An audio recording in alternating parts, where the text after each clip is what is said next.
Pour a glass of craft beer, we can do this. Yeah. What's good, y'all? This is C-Certified Brewhead, and welcome to another edition of BML here on BAOS. This evening, I literally got back from Australia 24 hours ago. I am extraordinarily jet-lagged, but I came back, no word of a lie, in time for this Saturday's Journée Péché Dieu du Ciel's, my personal favorite of Dieu du Ciel's event every year. Yeah. So they just released, no, it comes out on Saturday. They drop in this 4-pack, as they do every year, with 4 varieties in bottles that you can pick up from the day onwards, which is Saturday, March 23rd. This is going to be coming out the Friday beforehand, so tomorrow. And it's 4 variants of the stout. Every year it's been different. Super excited to see what they have. So this year there's 4 variants. 3 of them, I believe, they haven't done before. And the fourth one is the standard every year. So, first one is with coconut. Cannot wait for that. Coconut and dark beer. Fire. Second is with cherry. Always amazing with dark beers as well. The third is Moka. So, I guess it's probably have a little bit more chocolate and coffee balance. And, of course, the bourbon barrel-aged version for 2019. So, mate, y'all ready? I'm ready.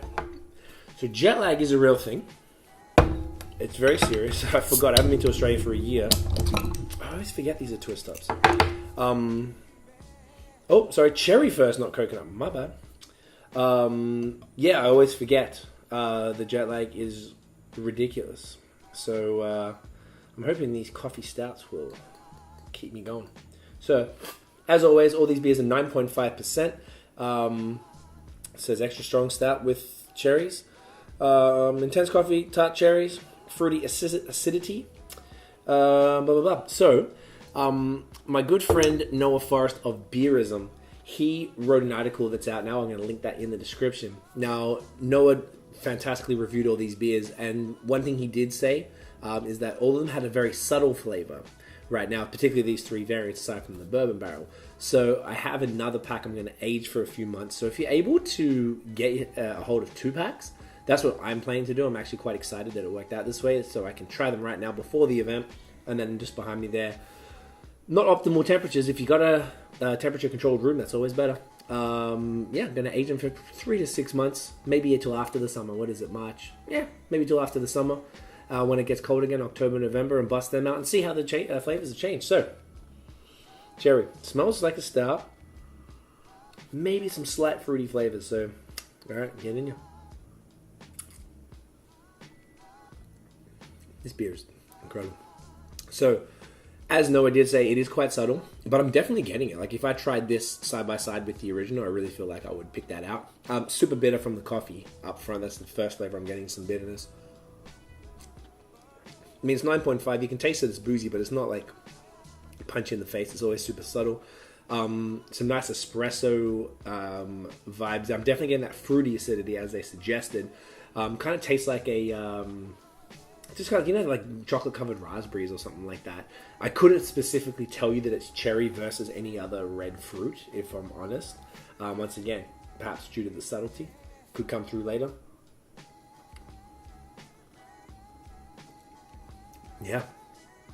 It just gives it kind of like an extra, fruity burst in the background as you swallow in the back end there, pause. So, yeah, fantastic. Not surprised at all. Next up is the coconut. This one I'm most excited about. I love coconut and dark beers. We're actually going to, this is the first year I think they've done it. We're going to the brunch at St. Jerome on Saturday morning. I think it starts at like 11 sharp, so it's early. But, especially to drink, 10% beers. Okay. But the food lineup looks amazing. And they paired all of the variants in 2-ounce pours, which I'm quite appreciative of because you don't really need much more than that of so many. There's like 11 variants we get with the brunch, including these 4. And afterwards, the idea is that we're not taking up the spaces for the people at the event afterwards. So I'm happy to jet off after that. And I feel like by 1 o'clock, I think is when it wraps up. We'll be pretty sauced. All right. Does not really have much of a nose at all. Definitely not getting any coconut yet. So let's see. Get in here.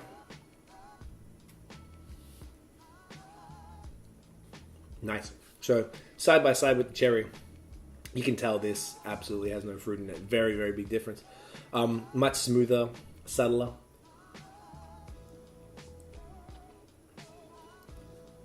Yeah, I'm not really getting any coconut at all. Now, look, to be honest, I intended on having the coconut first. I just misordered them, but I guess it shouldn't have made that much of a difference. Perhaps, once again, it'll come out as it ages, or as it warms. Yeah, that's my only problem as well with these reviews. I mentioned it before. The main sort of flaw in this is that I'm, giving my immediate thoughts on a beer after, 3 or 4 sips, as opposed to letting this sit all night. When, like, sometimes I'll finish the review and I'll completely change my mind about what I said, an hour later. So, unlikely with these ones, but getting a lot more bitterness here.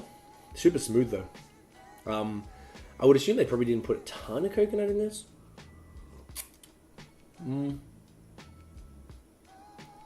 I like it though. Smooth, creamy, super creamy. Certainly sweeter than the fruity one, and definitely more bitter. I'm definitely getting a ton more bitterness. Looking forward to see how this goes in 30 to 60 minutes. So, alright, next one. Alright, next one. We are going with the Moka. Another 9.5% beer. This bad boy. Lighter roast coffee, so the chocolate notes come through. Flavors of cocoa and dark malts. I'm here for it. Be pretty interesting to have all of these alongside, or at least something like this alongside the original, just for comparison, to at least make those extra features stand out. All right, great head as always. Smells chocolatey. Get it in ya.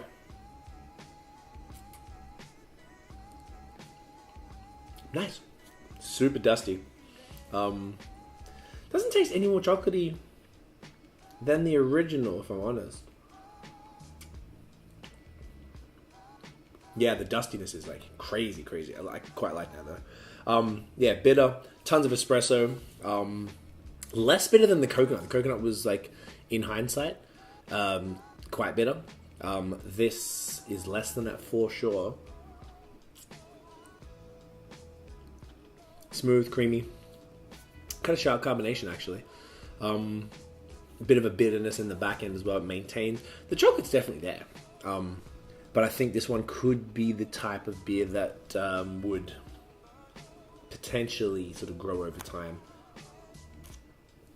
Someone told me, I mentioned the coconut, and someone online reviewing it on my personal thing, go follow me at CWFOR, and they said that the coconut will deplete over time, which is typical of coconut, but personally, I don't know. Maybe it will, maybe it won't. But I think this one, the chocolate might sort of, maybe right now it's quite young, although it was bottled in December. So all those three were bottled in December. And this final one, which is the 2019 bourbon barrel-aged version, was bottled in September last year. So they give it 6 months by the time they release it, which is pretty cool, from bottling. But according to Mr. Forrest, this one is Fire and Flames. The bourbon barrel versions are always fantastic. I mean, this beer is flawless pretty much, so. Alright, 9.5 once again. Yeah, I guess it's got the vanilla and woody aromas. Like it says, drink with moderation on the bottle. Funny story, Tiff and I were just talking to Layla about it yesterday. I think it was last year at Laurier Brew Pub. People who are maybe a bit newer to this maybe don't understand the potency of this type of beer. It was like 3 p.m. and there were people like chicks in the bathroom just vomiting on the floor. Good times. So do drink this in moderation. If you're going to be there tomorrow at Péché Day, take it easy. Eat a lot of food. We don't want to be cleaning up puke. It's a marathon, not a sprint. Exactly. Thank you, Tiffany. It's a marathon. This is a type of beer. People get it twisted with like wine. They're like, oh, I can drink a bottle of wine, no problem. It's 14%. How is this beer like any different? Like for some reason, it just is. Like it's really different. So be careful. Bourbon's kind of subtle, but I want it in my face. Get it in here. Oh, that's lovely. Look, I'm not even really huge on like bourbon barrel aged stouts or bourbon barrel aged anything, to be honest. This is exceptional. Nice, and the vanilla and wood. It's just crazy. Tons of it. Really smooth. Significantly less sharper carb than the Moka. Probably because it's a little older. Maybe had time to mellow. Just so balanced. With the bitter espresso with the boozy bourbon vibes, all mesh super nicely as they always do. This is fantastic. I'm not kind of like a connoisseur, like someone like Noah who's able to discern the different years of which one. Like they actually did a tasting like while I was in Australia with like 18 different variants. It's out of control. I would have gone if I was in the country, but like and they all know the differences. I'm not that super familiar with it, to be honest, but very, very cool. So that is it, guys. So make sure, get down there tomorrow if you're in Montreal, the Laurier Brew Pub or the St. Jerome. Also, if you're in pretty much anywhere in the world, Toronto has a great event. There's ones in Vancouver. I've got a feeling there might even be ones in Australia. A couple years ago, there were ones in like Brazil and Europe. So take a look out. There's a lot of dope breweries who are sort of holding it. Like I said, Godspeed in Toronto. Shout out to Luke. That'll be a lot of fun. Either way, one of my favorite events of the year. Like I said, I planned a whole international trip around being back for this, so I'm very much looking forward to it. Go cop the pack. The pack will be available after the event tomorrow.